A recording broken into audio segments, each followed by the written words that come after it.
Hello, and welcome to Lecture 9 of Computational Neuroscience, Systems 552, Biology 487, University of Waterloo, taught winter of 2021, and this lecture is on low-level visual processing. So we're focusing on neurons, small networks of neurons, and then getting up into slightly larger networks of neurons. We're going to be talking about a lot of neuroanatomy, lots of different brain areas, lots of different detailed neuron systems. We're not interested in memorizing all of this biochemistry and exactly what's all the names of all the different neurons and things like that. But I do want these lectures to both sort of give you a good general background of the biological visual processing. Also useful for assignment 3, where we're going to be talking about, where we're trying to just getting you to think about what all of this means, how it relates to computational models of vision, how it relates to artificial neural networks. The readings from Kendall et al. Chapter 25 and 26 go into a lot more detail. Go ahead and read that. That's all sorts of cool, fun detail if you want it. It's all sorts of nifty stuff. Yeah, certainly the low-level details we don't have to totally focus on. All right. So, vision. Why are we studying vision? Because, there's lots of different things in the brain. Why am I focusing on vision? So it is a pretty important sense. Partly just sort of sheer volume. Something like 50% of the brain is involved in visual things somehow. So, or at least we can, show neural activity changes when you change visual sorts of inputs. It's a that, and even the aspects, it's not purely vision. So, for instance, even with people who are blind, you're still doing a lot of somewhat similar processing for spatial relationships and objects moving in space, and those sorts of ideas are pretty fundamental to a lot of human cognition. Vision is also kind of nice in that it's something that's relatively well understood. Of all the different things the brain does, vision is pretty well. More well known, more consensus and more understood than pretty much anything else the brain does. Lots and lots of studies of visual deficits in humans, lots of studies in other animals, and it seems to have some really nice concrete things we can start saying about it. About, okay, hey, look, here's the neurons that are sensitive to these sorts of features, or here's neurons that are sensitive to this visual part of the visual field. So I think there's a lot of strong things we said where it's a little bit more difficult to say things like that about auditory cortex, for example. And it's also going to be pretty related to a really common thing that people do with artificial neural networks, which is image recognition. It's one of the things that people really like doing with artificial neural networks, and so we can directly relate those sorts of techniques to what's happening with the biology. Cool. So, all right, vision seems like an interesting thing to look at. What are we going to do? I'm going to start with sort of a quick overview of some slightly surprising things about vision. And just to give us, I want to start thinking about vision as, look, our goal is to do something. It's not just image recognition. There's other things going on as well in this. It's not just, oh, this is a cat, this is a dog. Other sorts of things are going on as well. I just want to start giving a flavor of those. If I show you this sort of set of dots, and I say describe that, what do people tend to see? This tends to be reported as, well, we've got sorts of 6 rows of dots. People very naturally group them this way rather than this way. So I could have said, though, there's like 6 columns of dots, and in each column the colors alternate. Tends not to be what people are doing. We tend to do there's this very strong sense that they're grouped this way. even though they're equally spaced. And so there's some sort of grouping going on here based on the visual pattern. Similarly, if I do this, and I have dots a little bit more closely spaced this way, but if similar visually featured, now all of a sudden this sort of feels like, oh, this is 5 columns. So there's some sort of visual things that the visual system is doing by it'll help group things based on similarity and proximity.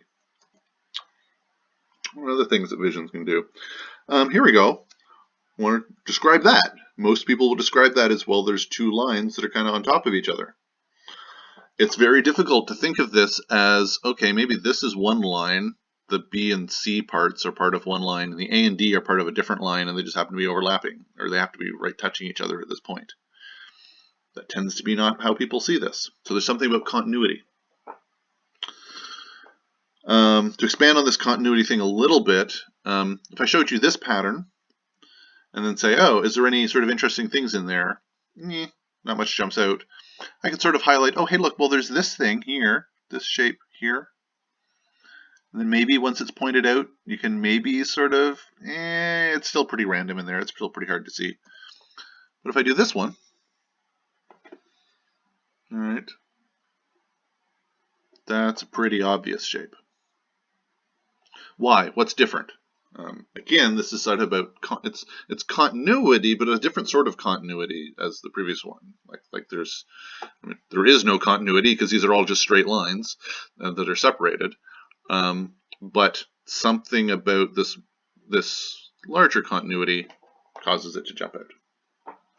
What's going on there? There's also aspects of vision where what you go into it with expectations, or sort of like what you're looking for, can influence them. So some people, when I showed this blob up here, for some people, it's just obvious what this is. For other people, you're looking at this as it's a bunch of blobs on a page. Why are you showing me there's a bunch of blobs on a page? But then I can just go ahead and show you, all right, well, I'll show you this other image, and then go back. And now it's really hard to see this as a bunch of blobs on a page. This now, it's sort of, you get this interesting pop-out effect of, now that you have some sort of expectation of what's there, it's really hard not to see this as a person. What's going on there? Another example, this filling in phenomenon. Over here on the left, most people will describe this thing on the left as, well, there's a white triangle on top of another white triangle that has a black outline, and then there's on top, and now that is on top of 3 circles. That's kind of interesting that a lot of people will go ahead and say that there is a white triangle here when nothing about that white triangle actually exists. Like there's no lines that are part of that triangle. It could just be like a couple Pac-Man shapes and some, a couple angled lines. But we very strongly fill in this white triangle on top.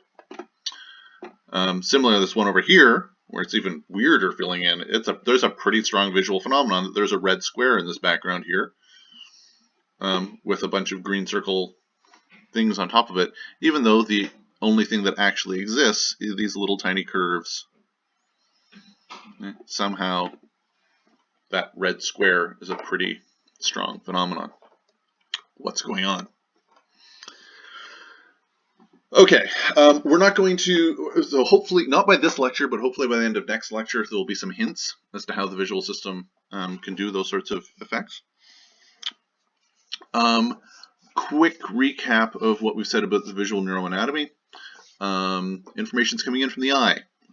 It's going, okay, there's a routing structure called the thalamus that's in the brain. Pretty much all information is routed through the thalamus. Vision is no exception. So vision goes to a part of the thalamus called the lateral geniculate nucleus.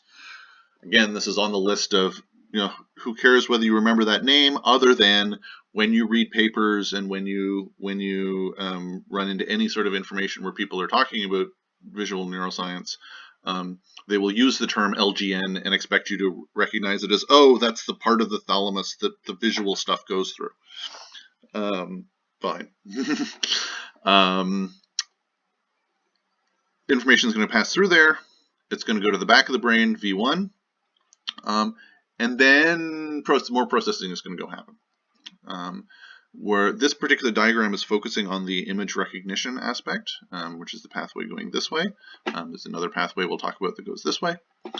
And the overall idea from what I've said so far is something like, okay, at the very beginning of the visual field, we're finding really simple things, edges, lines, things like that. And these neurons over here are very sensitive to very small parts of the visual field. So each neuron might be sensitive to, a very small region. And then as you go up in this hierarchy, you're going to become more sensitive to more complex things, so shapes, objects, and even up to being sensitive to faces. Like here, okay, here's a neuron that recognizes or that fires whenever I see a face. But it's going to be across a wider range of the visual field. So this neuron will fire if I see a face anywhere in this part of the visual field. So that's, again, a recap of the sort of pattern that we would expect to see. That's sort of the stuff that we've said so far. Let's go into a little bit more detail. All right, so we said the information comes into the eyes, goes to the back of the brain. Let's be a little bit more careful here. So we got two eyes, often. If you do have two eyes, then each eye is going to get a slightly different image. The nose is kind of in the way here, so that means each eye really has some sort of, it's going to get blocked about how far over it can see. But the left eye is going to be able to see this part of the visual field.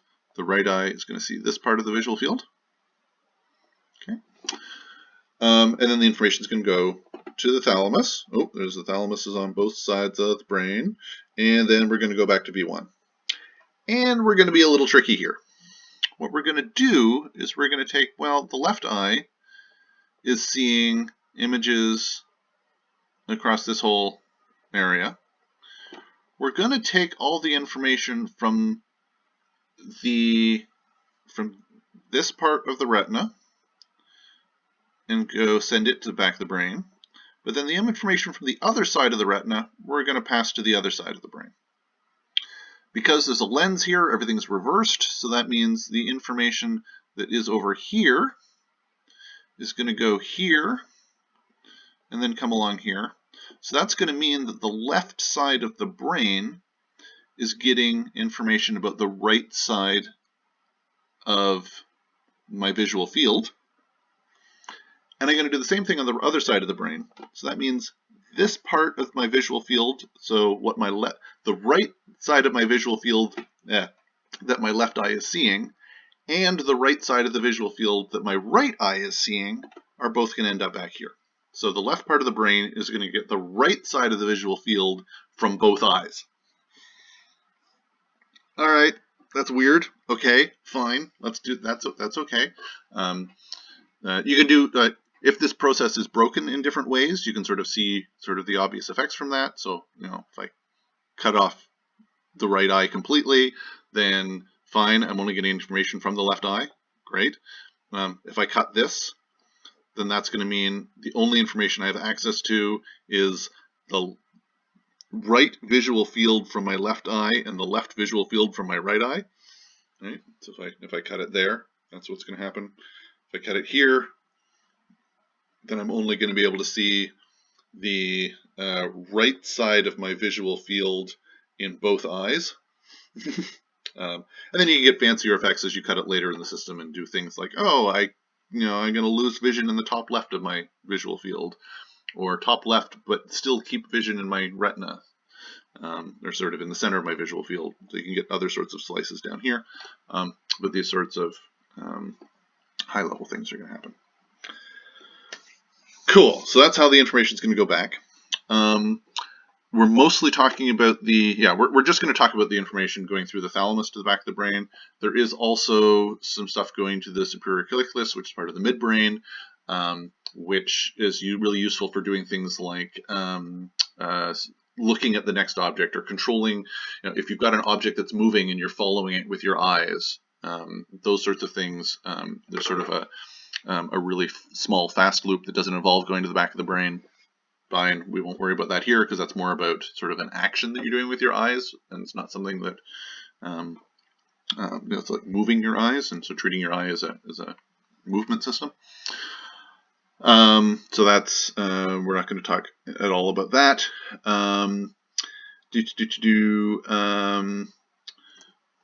But we are going to talk about. We're going to at least revisit some of those high-level organizing principles of the cortex that we mentioned way back in the first sort of lectures on the sort of the neuroscience of the brain, because they're pretty relevant here. So, all right, what are we meaning by organizing principles? So the part of the brain that we're generally talking about right now is the cortex.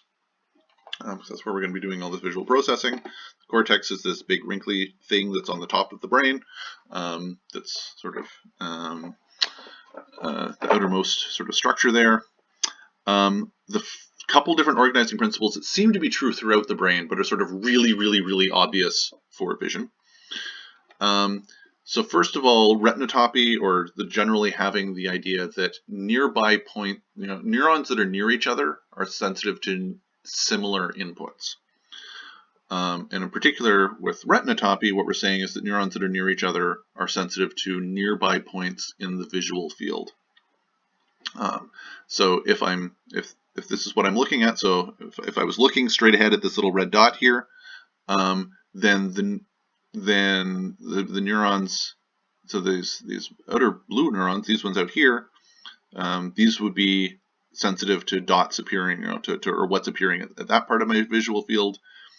This would be sort of nearer, but then right where I'm looking, that's going to be all these. And that's going to also be true at a much finer grain. So even if I just found one particular pixel, I'm like, okay, cool, this is the neuron that's sensitive to that pixel. Neurons physically nearby that are going to be sensitive to physically nearby points in the visual field. Cool. So vision seems to do that.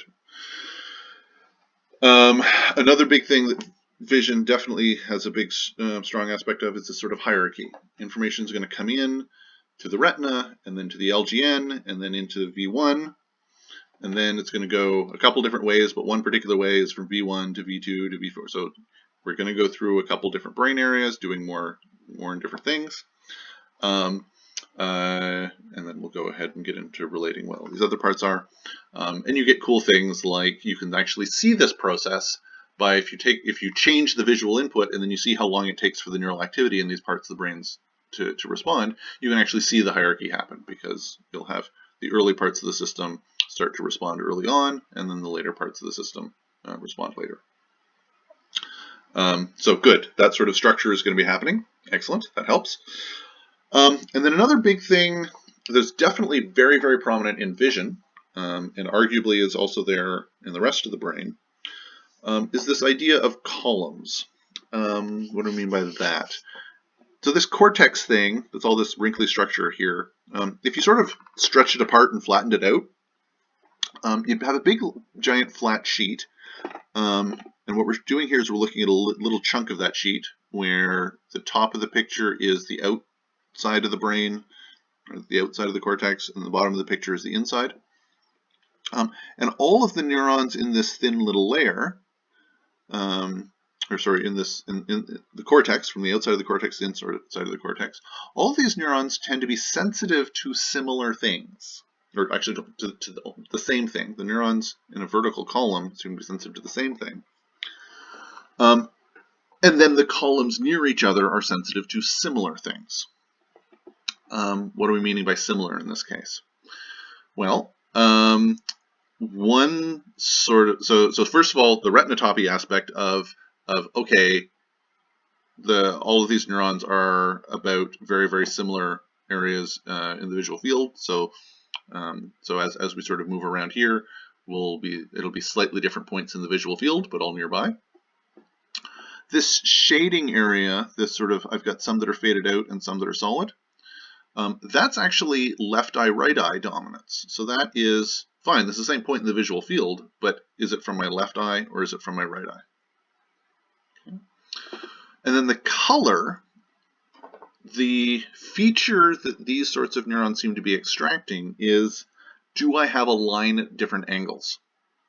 So it's not a pixel at this point. It's not just what's the brightness at this location. It's, do I have a line at this location of a particular angle? And the different colors are different angles.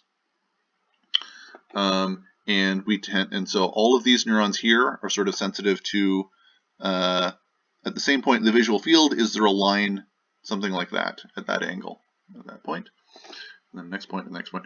And you can find this out basically by shoving wires into the brain and recording to the neuron and just showing lots of different lines at different angles and seeing what the neuron responds most to. Right, so this is a really easy thing to measure. People have been doing this for a long time. And you get these cool patterns where even like what angle they're sensitive to, we're doing something like retinotopy. So, it's nearby neurons are sensitive to nearby angles. And we get this sort of weird random smoothie pattern out there. That in previous lectures we commented this is exactly the sort of pattern you would get if you do some sorts of unsupervised learning algorithms will give you these exact same sorts of patterns. Cool. So that's what's going to happen in V1. But there's a lot of steps. That's what's happening in V1. There's a lot of steps after this that are also important. So this information here, this is sort of what lines am I seeing right now? And then there seems to be two different ways that this information is taken.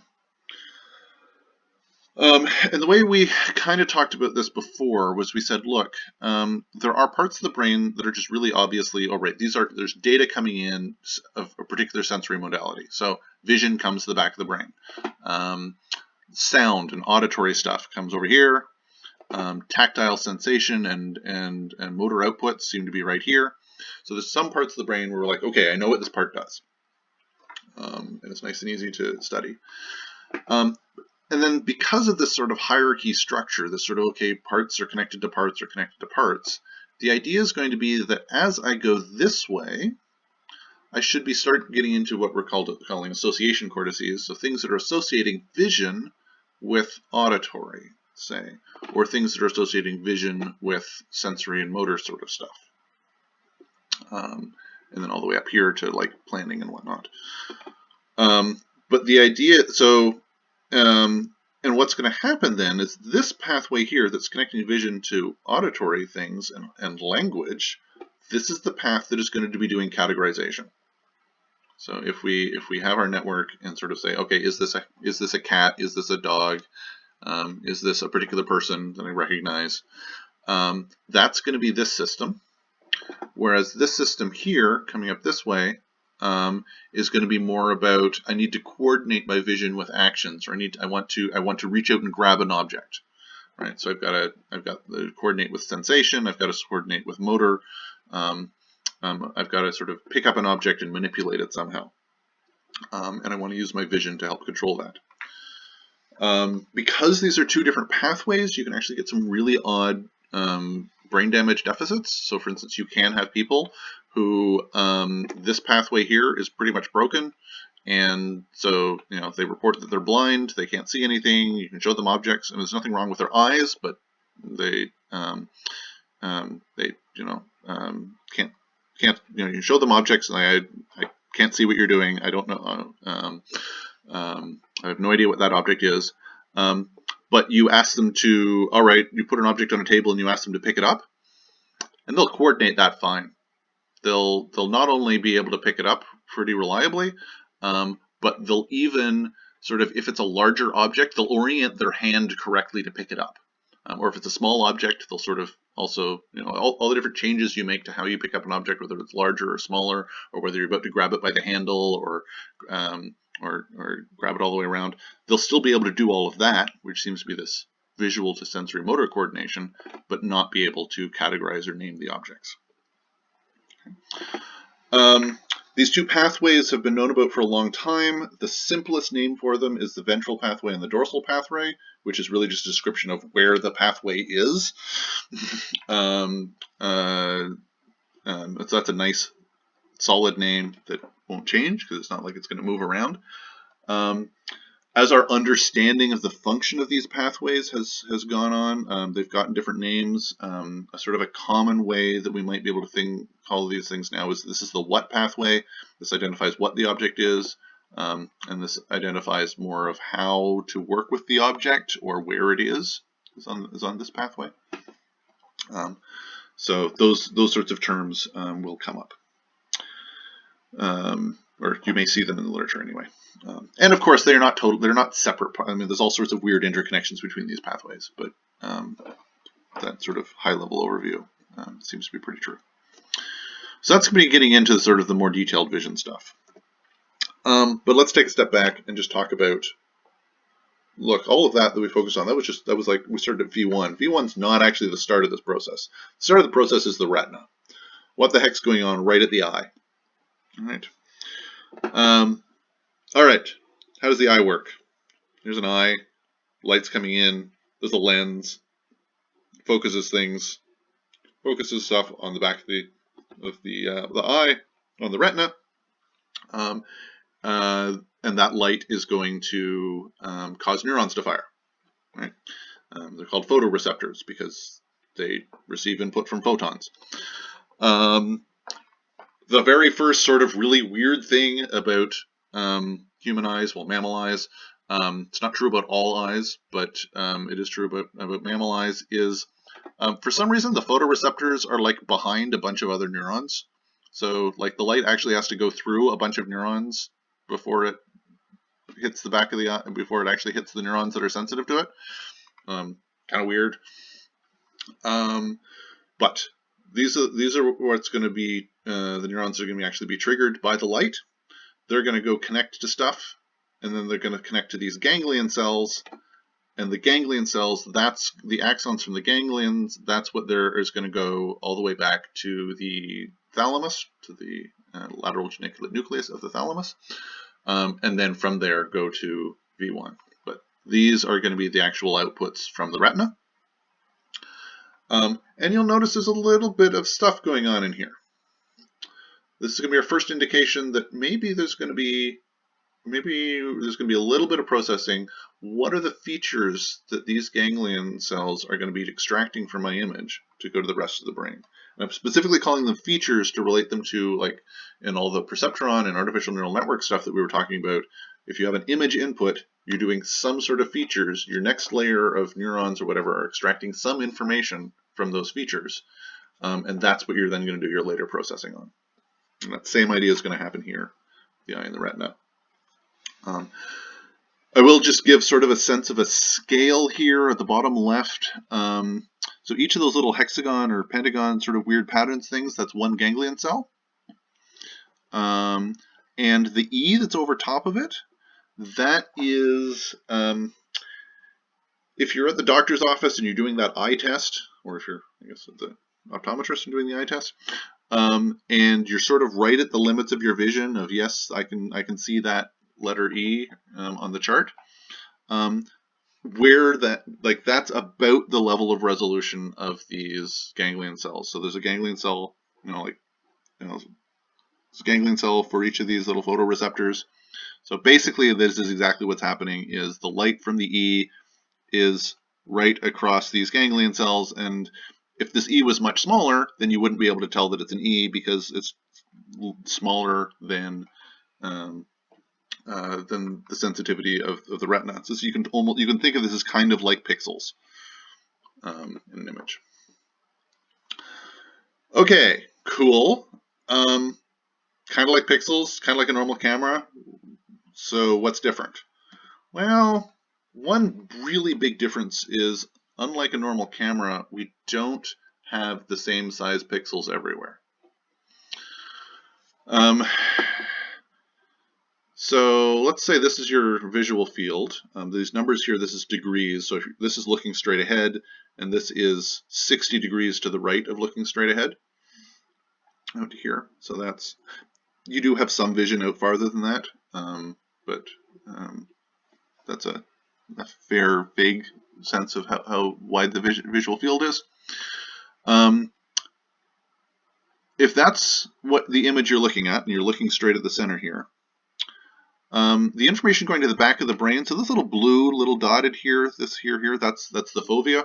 So that's the part of the retina that is most that you're most sensitive at, and your resolution is highest. Yeah, that's going. If this is all of V1, so this is just the all of V1 just sort of straightened out and flattened out. That small little fovea there, yeah, that's almost half of the neurons in V1 are dedicated to that small little fovea. And if you go out to 10 degrees in this little circuit here, you're up to more than half of V1. And then as you get farther and farther out, it's even less of V1 is dedicated to that. And that's going to mean that the resolution is very different in these different areas. So for instance, if we're right in the center of the visual field, the size of those pixels is a tiny, tiny, tiny little dot. Whereas when you're out, even just out at 30 degrees, the size of a pixel is something like almost 2 degrees wide. So really, really, really wide variation there. And sort of what we're saying there is you're not going to be able to see finer details there because you've just got one neuron dedicated to this whole broad area, so you're not going to be able to get any information. Well, let me rephrase that. Each neuron is sensitive to a broad area. You do have many of these neurons, and so they can be slightly overlapping-ish, maybe a little bit. But that's going to be our main issue here. Okay. But what exactly is this retina doing? So photons are coming in from the left because the photons have to go through a bunch of other neurons before they hit the neurons that they're sensitive to. This is our photoreceptors over here on the right.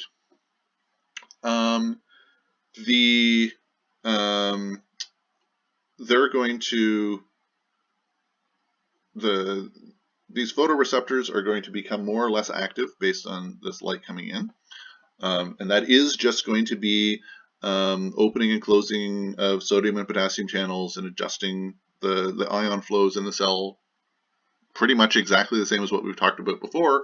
The only new thing here is they've got some really weird physics going on that will open and close these channels based on the presence, whether or not a photon hits them. So for that aspect, these are totally normal neurons, other than they have some really cool proteins that are sensitive to photons that open and close channels based on photons. So that means the presence of light is going to adjust the current, the voltage level in these neurons. And then as that voltage level changes, that is going to change the output from these neurons and how that affects these sorts of intermediate cells, which is then going to affect the ganglion cell, which is then going to go back to the thalamus and LGM, and then to V1. One fun exception that's worth pointing out here is these neurons turn out not to be spiking neurons. So these are some of the most neurons in mammals are spiking neurons. These ones turn out to be an exception, but they are still doing this sort of releasing neurotransmitter, and the rate of neurotransmitter release is related to how many photons or how much light is falling on these receptors. Cool. But what are these intermediate things doing? So the light, well, okay, so start more again with these receptors that are actually getting the light. Light's coming in, opening and closing these sodium and potassium channels, releasing glutamate. Cool thing about this system is there's going to be different types of these photoreceptor cells, and they're going to be sensitive to different wavelengths of color. Or at least what we're going to say is each wavelength of color, so every photon coming in has a different wavelength, that's what color light it is, and then what we're plotting here is how sensitive the cell is to that particular color. So how much will it change its output given given photons of that color? And how many of those photons of that color do we need to change its output by the same amount? And we're going to have 4 different types. So the 2 major types are rods and cones. Rods are going to be what are going to be doing your general brightness detection, and the cones are going to be much more useful for color vision. And the idea is going to be that as you know, if you get incoming light of different colors, then that's going to change. You're going to get a different pattern of activation across your different color vision cones. So if I've got a really bright light, then that's going to affect the M cones this way, the L cones this way, and the S cones are not even on the chart. So sorry, L, M, and S, long, medium, and short. It's the wavelength of light that they're more sensitive to. So L is more sensitive to, or we're seeing this sort of peak for long wavelengths, and then medium wavelengths and short wavelengths. And if you're colorblind, then you're either missing one of these or you have a mutation in these sorts of proteins that's going to mean the shape of this curve is slightly different. So you're going to be less good at distinguishing colors of different frequencies. But that core idea is going to be there. Light comes in, changes the voltage, changes the rate of glutamate being released, the neurotransmitter that's going on to the next cell. But what are these next cells? If we want to understand what the retina or what the vision system is doing, so here's yet another picture of the same system. This time, light is coming in from the bottom. The rods and the cones, the actual photoreceptors, are here at the top.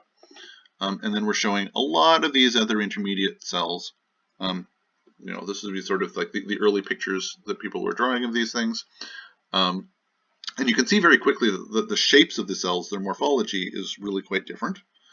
So it sort of gives an indication that maybe there's cells that are doing some very different things. We had just talked about, or at least for the rods and the cones, the frequencies of light that they are sensitive to are pretty different. Another big thing that's going to be important to sort of pay attention to is the receptive field. So each of these rods and cones is sort of just sensitive to light falling on them.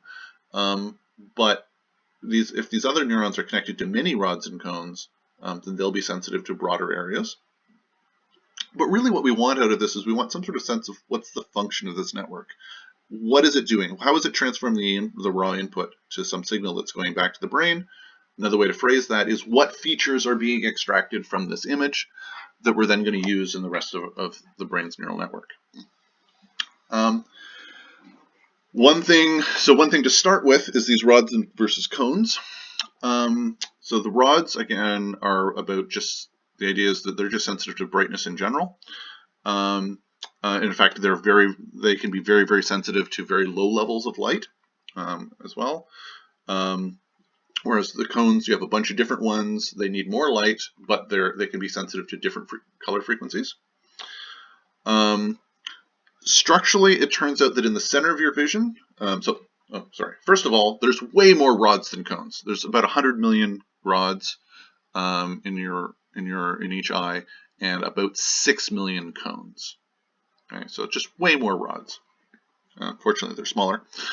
But in the center of your vision, there's way more, and so in the fovea, there's way more cones than rods, or at least majority cones.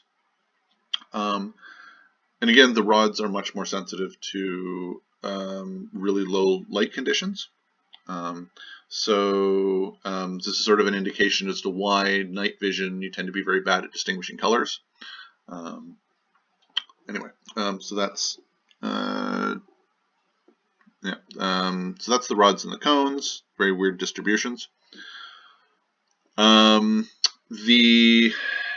What these horizontal and bipolar cell, all these other cells in here, we sort of end up seeing a couple different types. So there's these horizontal cells that seem to sort of just connect rods and cones, or rods that are nearby each other to nearby rods, and cones to nearby cones.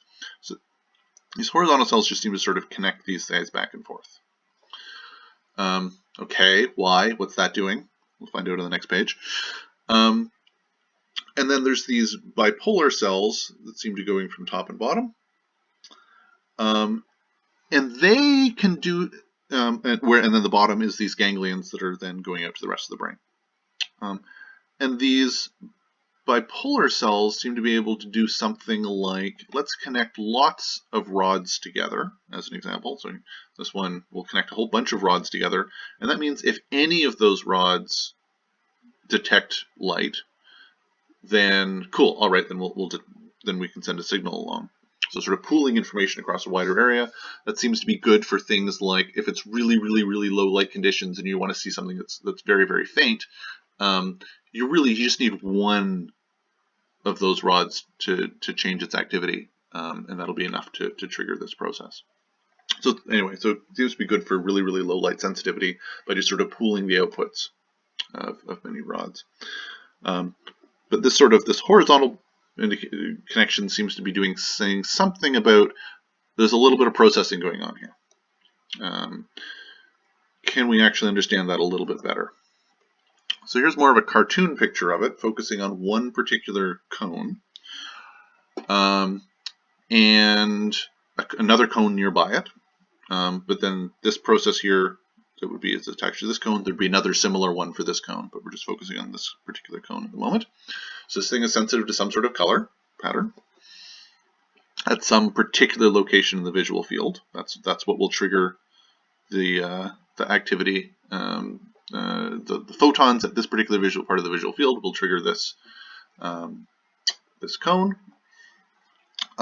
First thing that interesting thing that jumps out quickly is we tend to get from every cone, we tend to get a couple pathways. We tend to get two. And we're going to end up with two ganglion cells. One ganglion cell that is going to be more active if this cone is detecting something, so if light is hitting there.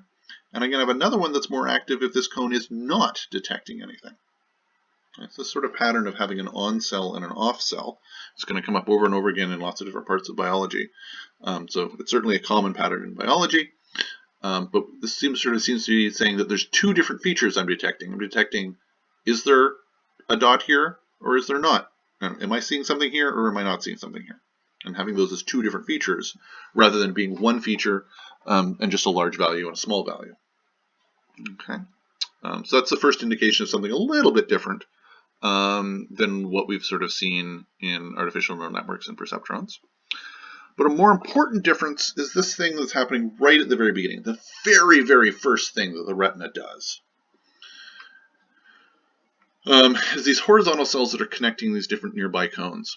So what this is doing is activity in this cone will excite this neuron, which will excite this neuron, which will inhibit this neuron, and vice versa. So activity here is going to excite this, is going to excite this, is going to inhibit this. What the heck does that mean? That means the activity of this retina, this neuron here, this thing that's actually driving this whole system, it's not just about did light hit here. It's also did light not hit here. Okay. Another way of phrasing this is the actual receptive field, the actual thing that these neurons are sensitive to is not just saying, hey, yes, I got light at this particular point in my visual image.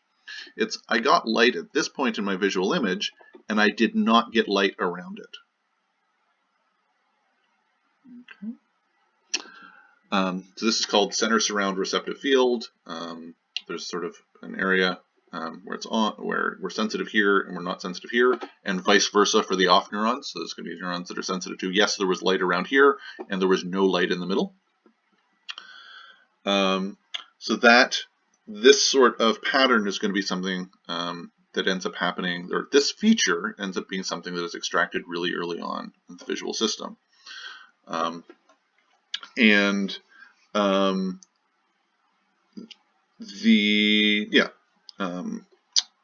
So we're going to see a lot more details about that in a moment here. So let's talk about the. So what we're now going to go on to is fine. That's one aspect where these retina cells, these ganglion cells, the actual information, the actual features being extracted from the image, and then being sent to the back of the brain is kind of different from what we would expect from just a normal. Hey, look, I'm just going to send pixels of, what is the brightness at each visual point in a pixel grid that we would normally do if we were just taking an image and feeding it into a neural network. So there's a bunch of different things to talk about here, and we're just going to do each of them in turn. I'm going to start with this spatial arrangement aspect, so sort of a side effects of this center surround issue.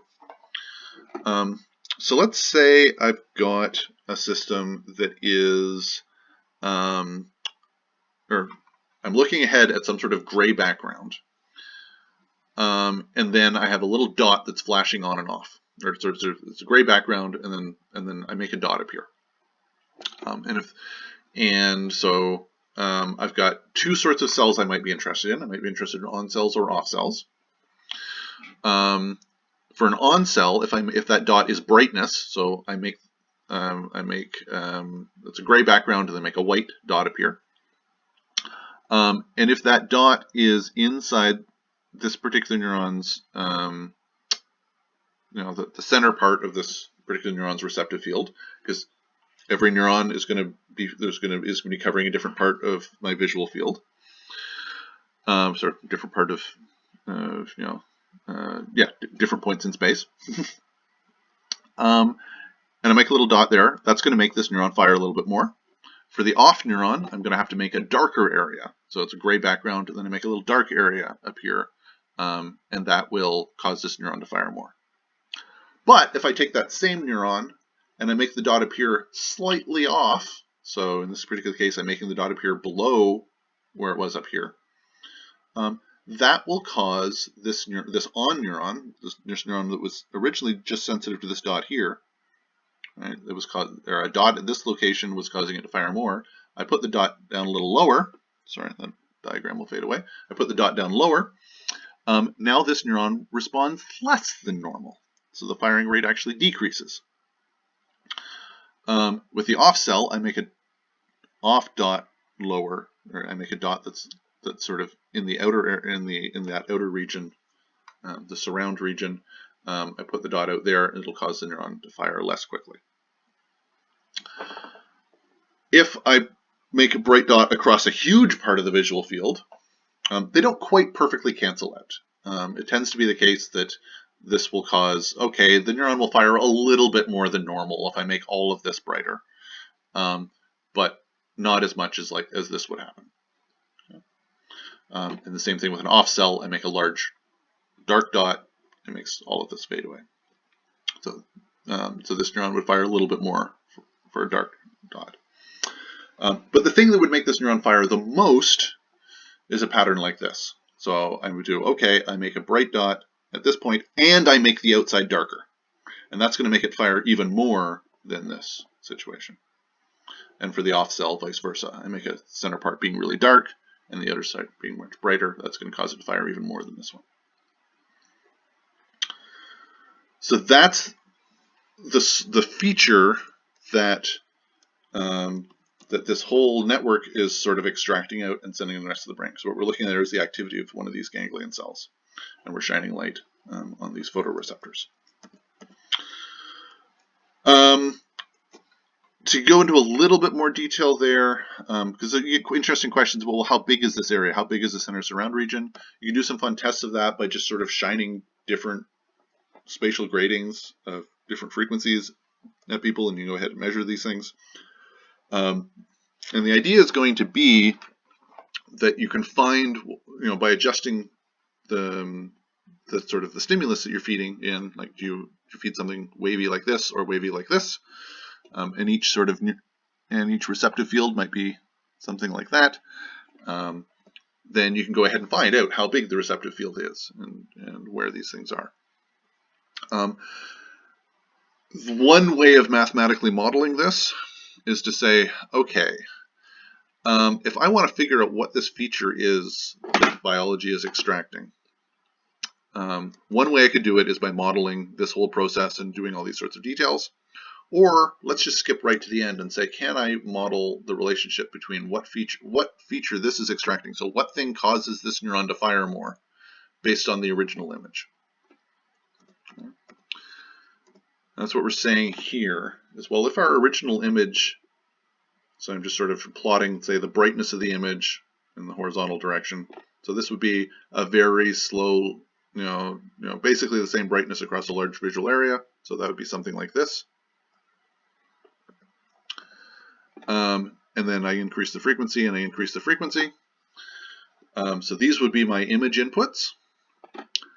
And then if I have one particular feature, so this is my one neuron that I'm extracting information from this image input from, then one way I could do that is I could just say, I'm going to have some connection weights that are going to take this image, say these are all pixels across here, right?